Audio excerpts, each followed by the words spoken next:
Hello and welcome to A Spirited Debate. I'm Lauren Green. For the first time in his presidency, Barack Obama will visit a U S mosque.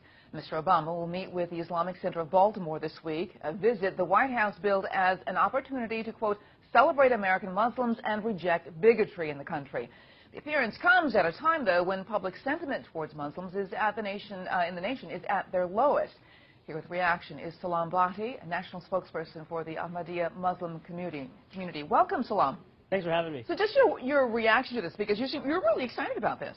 This is a fantastic opportunity, and we, the Ahmadiyya Muslim community, USA, Muslims who believe in the Messiah, Mirza Ghulam Ahmad of Qadian, are very grateful to President Obama for including Muslims in this dialogue.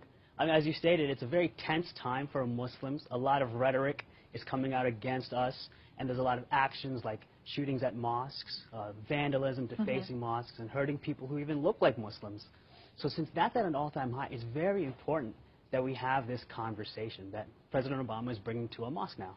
Now, you know, this is it is a good thing, but, you know, it is coming late in his presidency. Why do you think it's been so late? Because there have been several mosques, several Muslim organizations have said to the President of the United States, come to a mosque here in the United States. He's gone to mosques in the Middle East and elsewhere, but never here in the U.S. I mean, what does that say to you?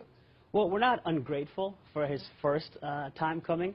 Our focus has always been more on getting local Muslims to come to our mosques, because that is where the true teachings of Islam are taught. And we want to make sure that our neighbors and our friends also come to our mosques so that we can effectuate that change on a grassroots level. I mean, it's great that the president is coming. He's always invited us to his house, and we're glad that he's finally accepting an invitation to our house of God. You know, in the Middle East, we hear about the Sunni-Shiite division. The Ahmadiyyas are really very different from them. Explain how. So, briefly, the Ahmadiyya Muslim community believes in Mirza Ghulam Ahmad as a reformer prophet who came to bring Muslims back to what true Islam is. Now, as we see in the world today, there's a lot of discord and disorder coming from Muslims who believe they are practicing Islam accurately and appropriately. But that is not the case. They have been misguided.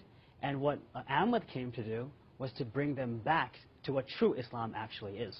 Now, there's a tightrope that the president is walking right now, because even though he has professed that he is a Christian, a recent poll, CNN ORC poll, surveyed Americans, 29% of Americans actually view Obama as a Muslim, and like 43% of Republicans do. What do you make of this? Why do people have this view of him as a Muslim? It's an inherent problem with education. They see somebody with a name like Barack Hussein Obama and think just because he has an Arab-sounding name, he's a Muslim. There was a recent shooting in Santa Monica by somebody with the last name al-Zawahiri, and they immediately think that this is a Muslim person, but in fact he was a Lebanese Christian. So what we need to let people know is that there is a lot of people out there in this world with all sorts of names, and as a result they have all sorts of ideas. Some could be good and some could be bad. Now, how do you fight the image of ISIS for people here in the United States that believe that all Muslims are actually, you know, not all Muslims, but they associate, you know, Islam with being a terrorist? The Ahmadiyya Muslim community just last month, launched a campaign called True Islam and the Extremists. And what we seek to do is to unite Muslims and non-Muslims to distinguish true Islam from the extremists. Through this effort, we're going to be able to promote national security.